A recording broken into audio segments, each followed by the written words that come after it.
Hello and welcome to another incredible and exciting edition of Generating, the podcast where we explore AI and the impact it's having on humans in the workplace. And today I'm joined by our super savvy CEO, Giles Smith, the incredible ideas machine, Sam Conniff, and the super cool and brilliantly intelligent Katherine Templar Lewis. Hello, good morning. Hello, good morning. So today, we're here to explore uncertainty and the impact that it's having. And of course, you two are together joined as the uncertainty experts. So tell us a little bit about the uncertainty experts.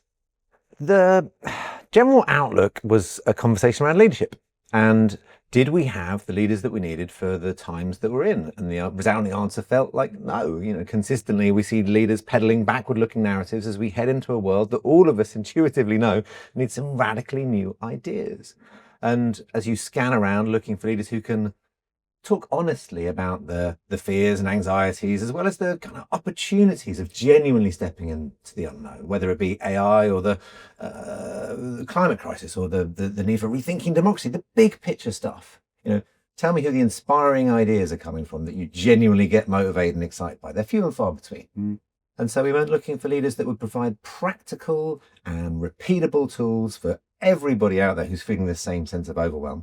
And we were just as surprised as everyone else when we found them by talking to refugees and ex-prisoners of war and people whose daily lives have been through kind of extremes of uncertainty, but their stories were dead relatable and really memorable.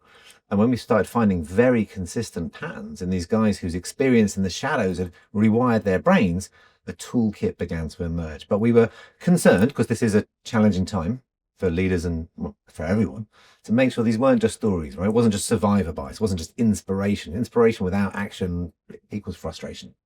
So I went looking for some science to evidence the stories that I found that I could tell were memorable and tell could be useful, but were they going to be really practical, believable and long-term valuable?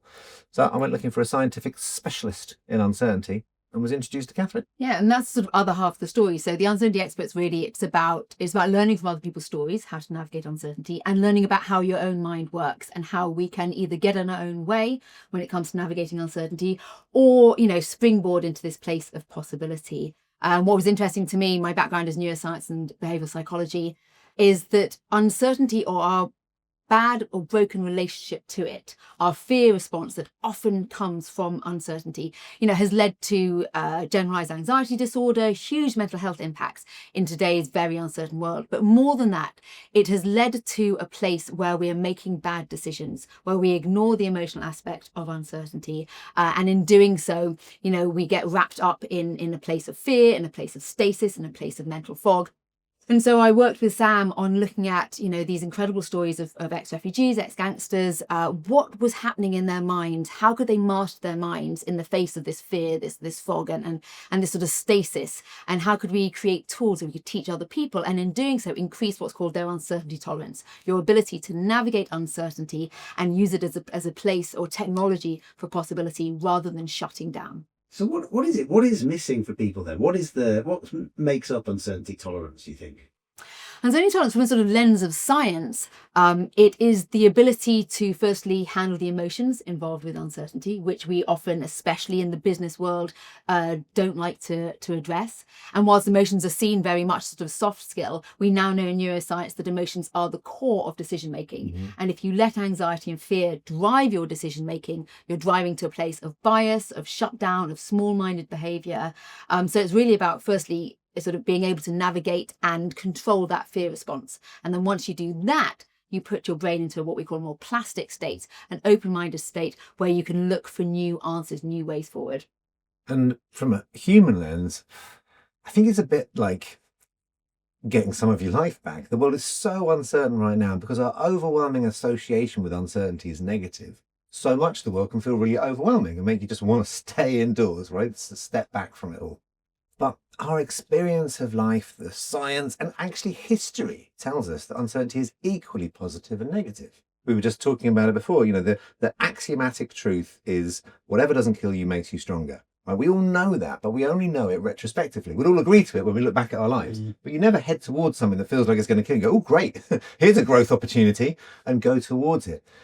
And so uncertainty tolerance for me changes someone's ability to move into their own life and recognize the opportunities for growth equally as those that might be a risk. And uncertainty stops just being a headwind that holds you back, because sometimes uncertainty is the tailwind that drives you forward. Uncertainty can be a resource, a space for finding out new things, an opportunity to see the world differently. And we need that reframe because we've got so much uncertainty and so much need for new ideas. Let us believe and understand once again that uncertainty is a pathway to creativity, not just something to be mitigated, but something sometimes to be liberated. Yeah, the world is incredibly uncertain at the moment, as we all know. And I mean, does any of your stats point to AI as one of the big challenges that people are facing and creating that uncertainty at the moment? Without doubt, the World Uncertainty Index, which has been recording uncertainty since 2009, now measures and it draws together economic reports from all over the world, weights their data, and on a quarterly basis presents it back. We're now 3 times more uncertain than we were even during the height of COVID. And the key drivers of that include AI, absolutely, the different political machinations around the world, international conflict. And so this technology sits alongside war, right? And economic policies and, unpredictable leaders.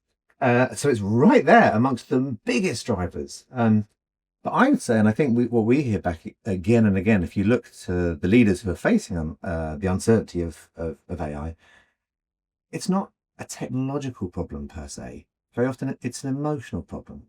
Because one of those things that for leaders is incredibly, there's no chance of keeping up with this one. You need a different approach. And the classic paradigm of leadership is to be absolutely certain and to have all the information. When it comes to AI, that's never going to be the way to operate within it. It's a mindset of experimentation and of adaptation. And that's quite hard because that's not a common leadership playbook. So leaders trying to stay ahead of AI, the uncertainty isn't just that you can't keep ahead of the technology. It's how do you manage and lead and remain inspiring in a world where you can't possibly be expected to know it all. Giles, so you're the leader at Mediazoo. How do you feel? Do you know it all? I feel pretty uncertain right now. I think it's some really interesting things around AI. I mean, firstly, I think it is probably the first time in any of our careers where something so impactful and so broad has impacted the work environment. So probably prior to that, something that arrived that everybody was then impacted by, maybe the internet, something like that. I mean, it is so broad that as a leader, you're not just dealing with your own anxieties about how do I keep up, how do I move the business forward, the pressures of driving efficiency, because that's an expectation of the role, but also what's the opportunity. You're also dealing with all your staff worrying about what the challenge will mean to them. Yeah. So you're not only trying to lead through a space of real lack of clarity, you're also trying to lead through a space of real uncertainty and challenge for your people. Yeah. And the relationship between leaders and staff or employees or team members now has changed massively. I learnt my uncertainty. I did stand in front of that bus, not literally, but in 2008-9 when all the banks crashed, I had my second child on the way and I was about to lose my job. I mean, this was a really uncertain time. And once I got through all of the blame and everything else about why it wasn't my fault, I had to really take a step back and think, how do I move forward? And actually, I learned a huge amount then about the importance of emotion as a leader, the importance to be able to be brave, to be seen to be vulnerable, and recognise that leadership wasn't just about being on your own. It's actually about connections. But when you're in that face of real uncertainty and everybody's looking at you, it's a really scary place. Yeah. And actually, making those decisions, you have to be not just brave, you have to be really feel a sense of confidence that you do the right thing. And that's hard. That's really hard. Yeah, I think that bravery gets mistaken in this kind of space because bravery, false certainty, these things can be almost more dangerous than the unknown in itself. When we leap to false decisions because we want it and we feel it, we're not recognizing that that's just our nervous system threat response pulling us towards the false safety or false security of it. That's where terrible decisions come from, relying on old and outdated principles. I think it is one of the hardest paradigms of contemporary leadership because there's a fine line between wisdom and experience, which you've got in spades, and then relying on rules of thumb and heuristics that aren't appropriate for the space we're going into. And how do we know when this is a good evidence that I've got from lived experience? And how do I know when to tolerate not knowing? And it's a line that came back from a group of leaders we work with on uncertainty experts, saying they'd never considered doubt as a place of discovery before. Doubt's something we universally think of as a negative thing, but actually, with doubt can come discernment. It can come a degree of exploration. And one of the, I remember you saying this really early on when you were talking about AI, and that you'd got enough credits and you'd said, I wanted the whole team to be able to play with some of these tools. And I thought that word was really important because it takes some of the stress away. It introduces experimentation and curiosity, and not this expectation that you must become expert immediately. That's one of the reasons we call it uncertainty experts. Like, the paradox is clear. This is never going to be possible. All we can do is hope for an ongoing curious appetite, and you can't know it all, but you can try and learn as much as you can. Yeah, and I think there is this driver or sense as a leader, because you get put into the role, right? You're put into the role, and nobody goes, "This is what a CEO should do." Yeah, right. You're just the CEO now, and could you go away and do it? And you're like, I don't. What exactly does that mean? And I made the comment to you earlier. Suddenly, your whole career has been about doing. It's been about action. It's about completing tasks. All of a sudden, it's about thinking. It's about strategy. It's about direction. Yeah. And everybody's looking at you. I remember the first question I got asked when it was announced was, I've been in post for about an hour. What's the strategy?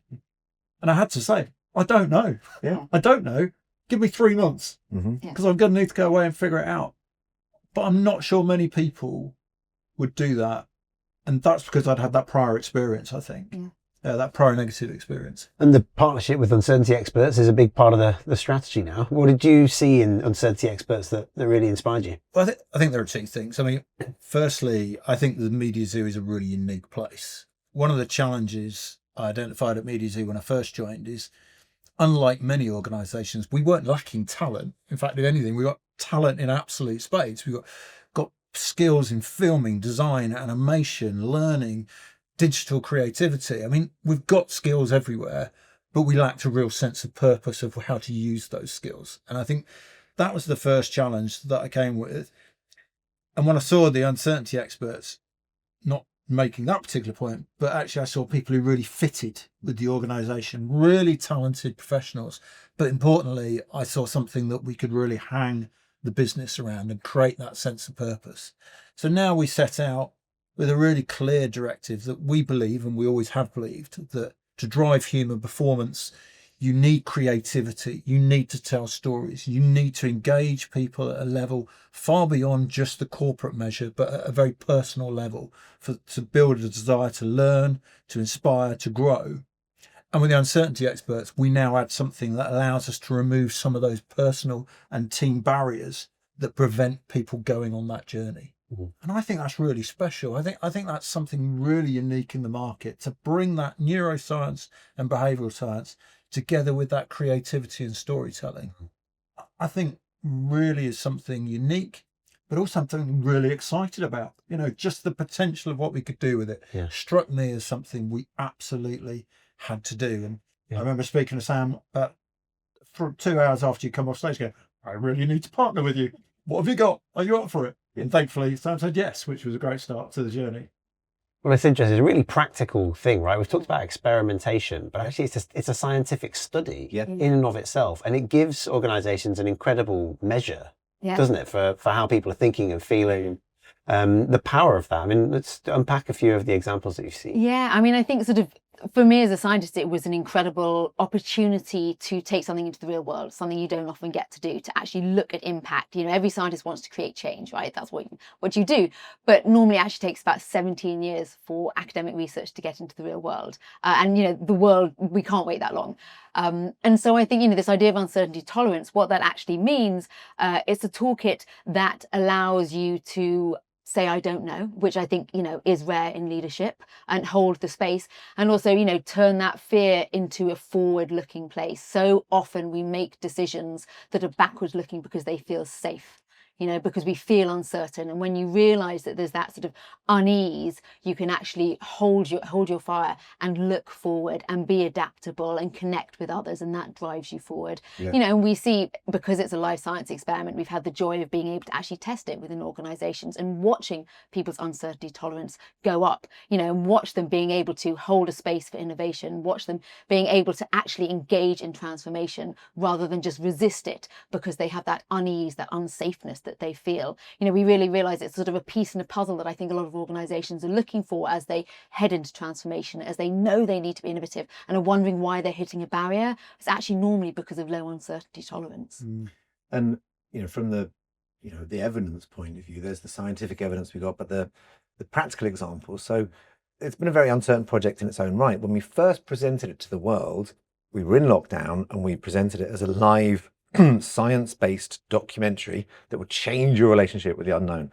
And we were live editing with a PlayStation controller tied into OBS with some cameras and a green screen. Highly unscalable. My kids holding boom mics. It was highly unscalable. It was pretty wild. And because we were trying to make a difference in the world, right? We could see how uncertain things were. And the science proved that it started to work. And then there was this inbound from companies. And it was forward-thinking leaders who began to join the dots in the way that we had. Because not many people still are walking around and go, oh, my problem's uncertainty. Their problem's budget, changing world. They face redundancy, adopting AI. And then every now and then you get a leader who's got the perspective to go, the thing that connects all of these is the uncertainty. The reason why my team is sabotaging or why this team's exhausted is actually the uncertainty, the unknown of all of this. And gradually we began to see this interest translate into work. So we redesigned it and delivered it at a corporate level. And we've worked, I can't name all the names, but from pharma to finance, from FMCG to consultancy. And it's transformational. And the summary, the two things we probably found out most is, one, it's incredibly dynamic when seen as a primer for change.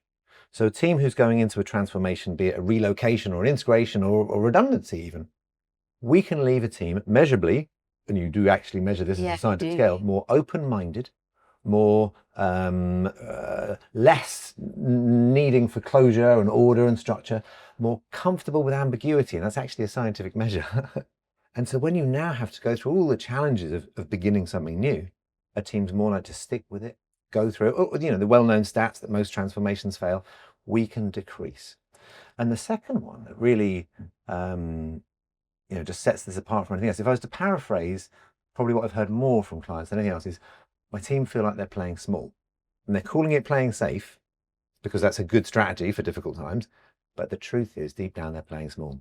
And we help people step forward once again, and not just with bravery, because I think that can be confused sometimes. It's always a good thing, but with curiosity. And then when we hear from people who felt unable to explain or embrace what was coming next, that they began to enjoy it, and the words that we hear are remarkable. This became an adventure. Once again, rather than a place of conflict and stress, I started to see what I could do. I started to have a new relationship with uncertainty, and it's a gift, really. That's what it feels like, to give that to teams so that they can once again enjoy rather than just endure the next step of their careers. The concept of curiosity, I think is really interesting. I think at that moments when you feel most empowered, most maybe certain or able to deal with the uncertainty, your levels of curiosity go up. Yep. And Stephen Van Hooydonk, I know, got the Curiosity Lab, I think he calls it, and he's written a number of books on this. But it's really interesting that asking of questions, that exploring insights only arrives at that moment, because prior to that, you just feel so focused on as you say, the small goal of just staying important almost. I think it's a real shift for me of something that you see a change in people when they start to be more curious, when they start to invest more in what the future could be. And it's a really good point, because at the beginning we were very ambitious, right? We're going to change the world and fix uncertainty, solve all conflict and climate change. And then what came back and what continues to come back is that the uncertainties that people face are deeply subjective. A team of 1,000 people go through the same transformation. There's 1,000 different experiences of it. And some of it's affected because they're worried about their mortgage, and some of it's affected because they're focusing on their career. And so each and every one of those has to be led by that individual. And that's one of the remarkable things about this. We've got a set of tools that then form themselves around each of the person's individual experience of the uncertainty that they're going through. And when you start to gain that traction, confidence, enjoyment, excitement, whatever it is out of that, and that is, I think, the greatest achievement we've had so far. Suddenly people go from, God, I just want to stay at home, just got to get through this week. Yeah. It's like, I wonder what's going to happen next. I wonder what my role in this can be. And that, that is how life and the world that we live in should be. This level of fragility that there is around things is such a source of anxiety, but it's also a source of creativity. And when uncertainty becomes a resource for a team, a generative force, then we're tapping into one of the biggest drivers around us and channeling it into something useful again. Which I think is sort of, AI is such a microcosm of that. Yeah. It's a place of potential anxiety that shuts you down. But it is also, it's not something just to learn or endure. It's a place where we need, and possibility is boundless. Yeah. So to be able to not just, not be anxious, but to create and innovate within that space as well is an amazing opportunity. And I think we're hanging it on AI. Sorry, Pete. We're hanging this on AI. Yeah. But I think, to your point earlier, this is really about transformation and change and enabling that journey. AI creates a level of fear because at the moment, for a large percentage of the population, it's still very, very unknown. Yeah. So with that comes fear. But actually, what really strikes me is, yes, there's a high percentage of fail rates in transformation.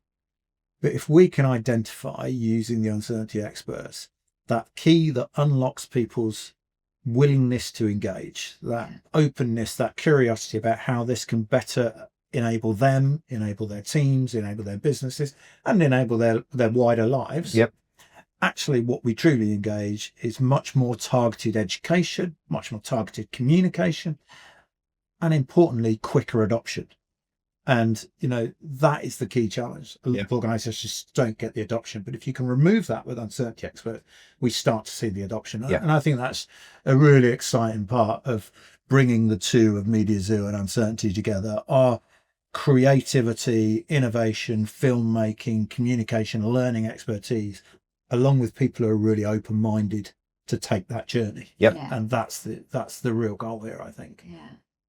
So uncertainty tolerance, I think, is this key future skill. It sounds like it's just so important across so many things. And a lot of people are talking around human-centered design and trying to do human-centered change strategies. But it feels like that's the sort of fundamental thing that's missing. And obviously the program looks to develop that in people. But how does it actually do that? What are you actually employing to drive that change? It's a really interesting concept, uncertainty tolerance, because most people never heard of it. Most people don't even know they have a level of uncertainty tolerance or intolerance. People know the psychological traits like agreeableness, openness, sort of is much more readily accessible. And we've been lucky, we've worked with University College London in a particular department looking at uncertainty tolerance and what it means. And it is, so it's a personality trait. So you're born with a set level and that will change over time and circumstances. But the important thing is you can measure it, and we do, and you can increase it. And whereas for some people, like the people we studied, they increase their uncertainty tolerance, their ability to sit in a moment of uncertainty without anxiety taking over their mind and leading you down all these awful pathways of small-mindedness, shut down, playing it small, as you said, and keeping you in a space where you can be excited, you could be curious, you could be creative, as we have since the beginning of time. Your brain has the capacity to be more plastic, to be more creative in a moment of uncertainty, if you can harness it, than it does in a moment of certainty. And what you find is, whereas yes, you will increase your tolerance by going through particular adversities or life experience, when you learn a set of tools, which are sort of in short around emotional regulation as the first set we teach people, and the second is around adaptability and metacognition, how to learn and be open-minded, and the third is actually around connection to other people and your intuition as well, which is actually a very important decision-making tool if you can tap into it.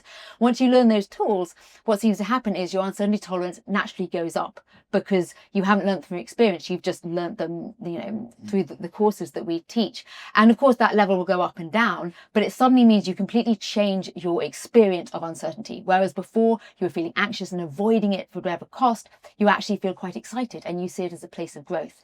And that has huge impacts on your well-being, your creativity, and your ability to lead in these times.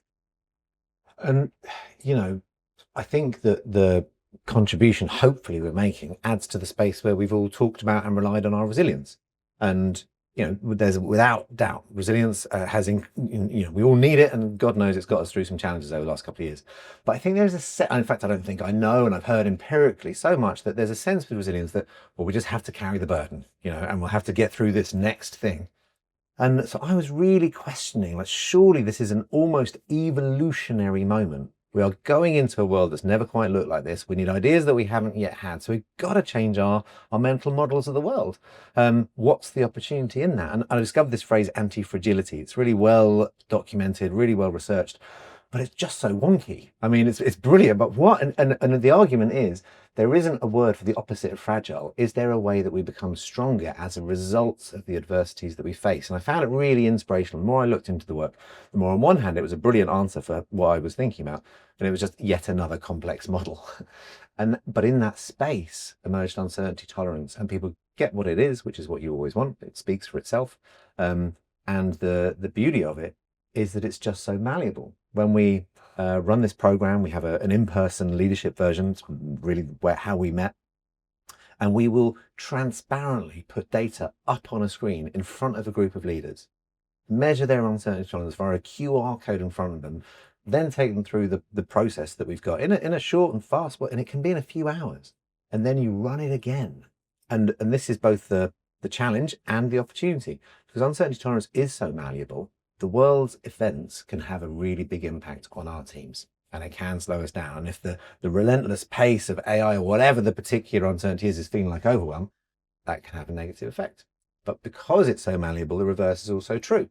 And we can demonstrate that in a few short hours with the right tools and inspiration, you can see a significant increase. And when that's presented live on screen in a very authentic and transparent, and it's a real bit of uncertainty. I've never done something with so much jeopardy as a presenter, because it might not work and you're in front of a senior group of leaders.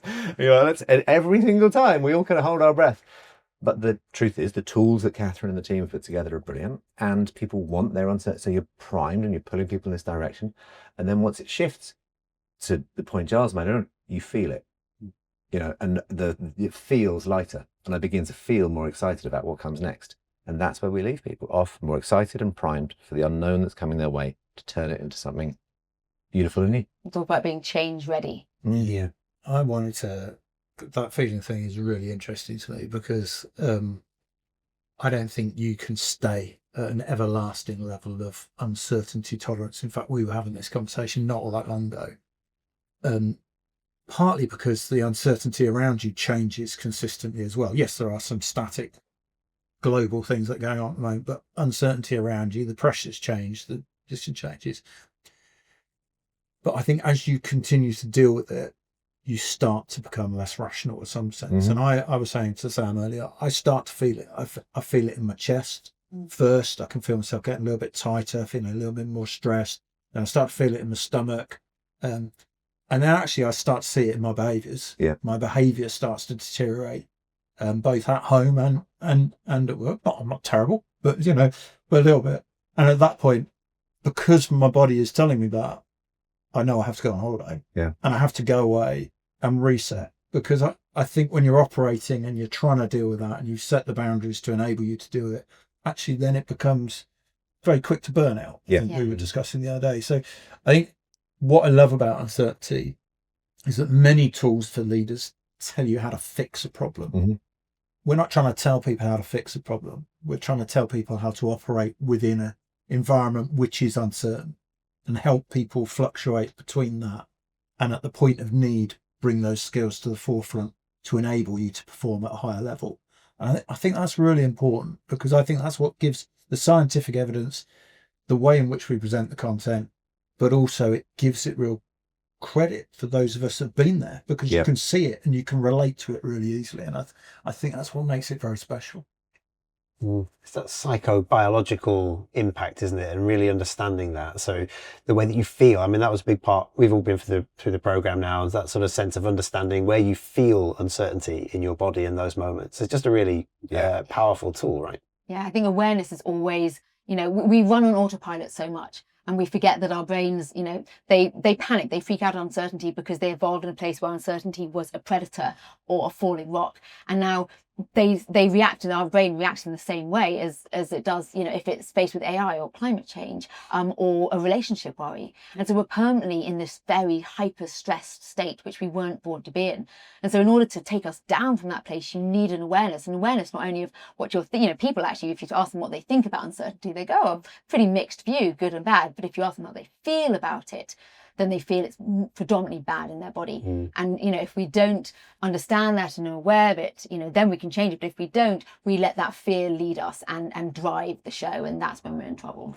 That's one of the key stats you present back as well, isn't it? Part of the experience. Yeah. There's a couple of really key stats that prove the need for this. And one of the most telling things about the stats is that no one's surprised. One of the key questions we'll ask in a moment of uncertainty, what's more important, to be seen as decisive, even if you knew that rushing to an answer or a false certainty would lead to a negative outcome, time, cost, money, stress, or could you tolerate being seen as indecisive if that moment of emergence and exploration would in time lead to a positive outcome? So given the binary choice of positive and negative outcome, overwhelmingly people will still choose. It's more important to be seen as decisive. And that's not to criticize leaders whatsoever, but it's to have some empathy for how difficult it is at the moment and how we'll rely on this false certainty to keep us moving, and how unusual it is to be able to do as you said and say, I don't really know what to do now, even though that's very often the most honest answer. And we know that honesty and authenticity and transparency is currency of contemporary leadership. But that's the main paradox. How does one lead in an inspiring way in a landscape where you can't possibly know always what to do? And I think that kind of goes to the core of this. And all of that, I think, speaks to a paradigm leadership that you're quite unusual and unusually good at, which is one of the reasons why we wanted to do this together, because it's almost counterintuitive that just at the point that we need to have an emotional literacy for uncertainty, we'll start to depend on our brains. I think sometimes it's the curse of the clever that they tend to make things more complicated. And in a moment of uncertainty, let's double down on planning, a few more spreadsheets, because we can trust those things, but actually they can confuse us. And I was definitely guilty of this. Before Uncertainty Experts, I always thought, like that classic Ken Robinson line, my body was just a vehicle to get my brain to the next meeting. I could think my way or talk my way out of anything. The truth of uncertainty, that psychobiology, you have to think and feel your way through it. If you just use the tools for risk, that is often the mistake we make, you've only got probability.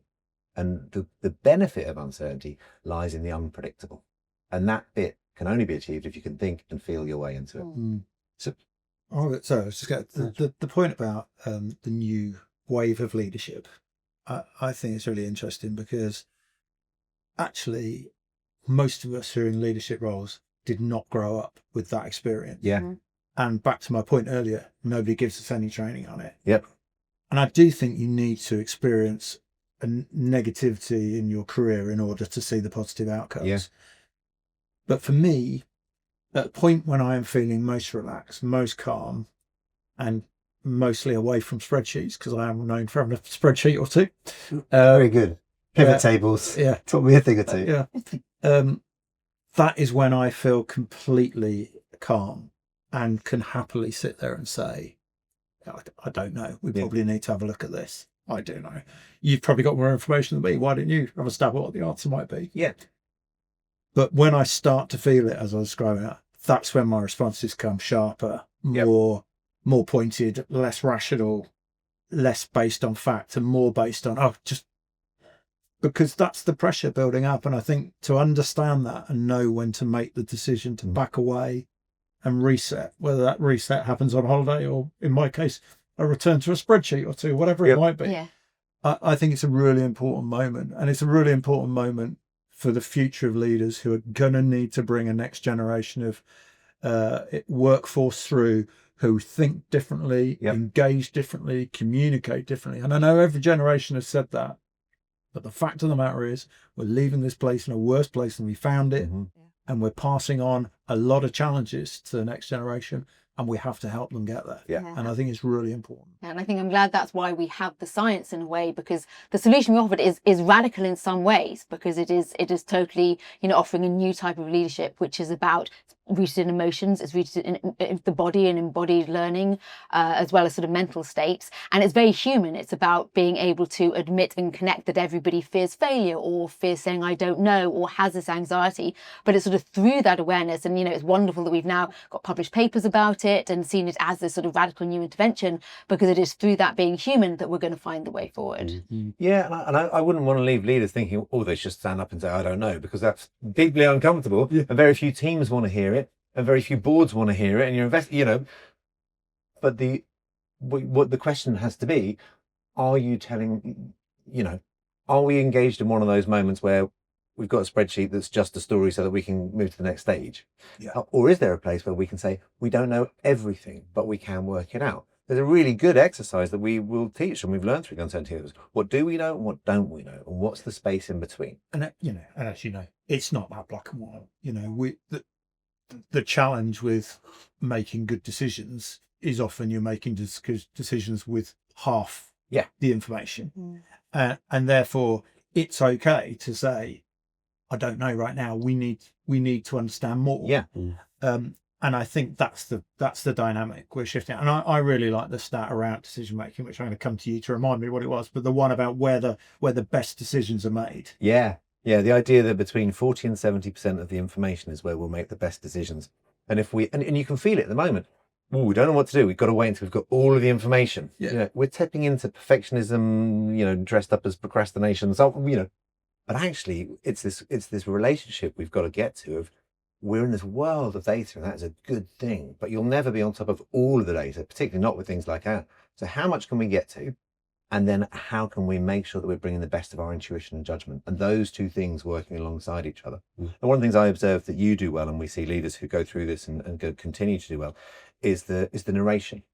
How do we talk about this openly? How can I confidently explore with my team that these are the things we know, these are the things we're exploring, this is how it's making us feel? Because that creates this shared sense of social exploration within a team that then means the learning is shared and you get something really good out of it. Here's the edges where we don't know.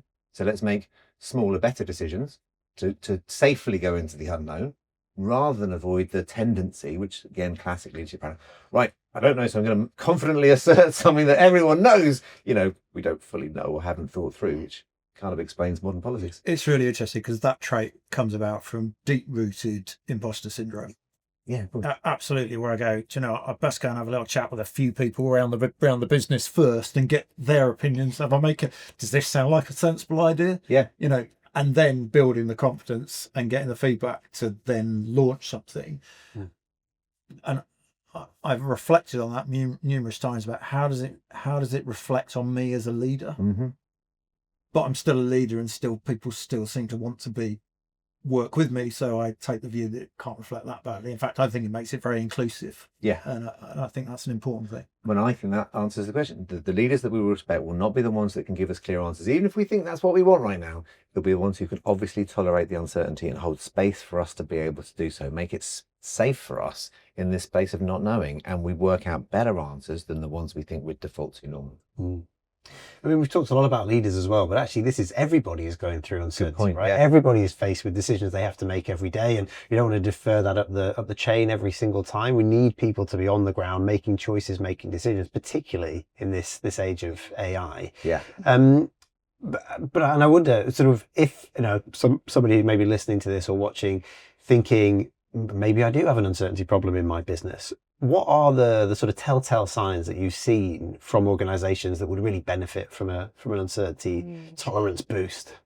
Yeah, I mean, they sort of, the thing about uncertainty tolerance is when you increase it, it'll help you in as a leader, as a teammate, and in your own personal life as well. And so I think there are indicators individually that you can look at, and I suppose there's organisational sort of indicators as well. On an individual level, it's things like we call safety behaviours. Well, first of all, it's high anxiety.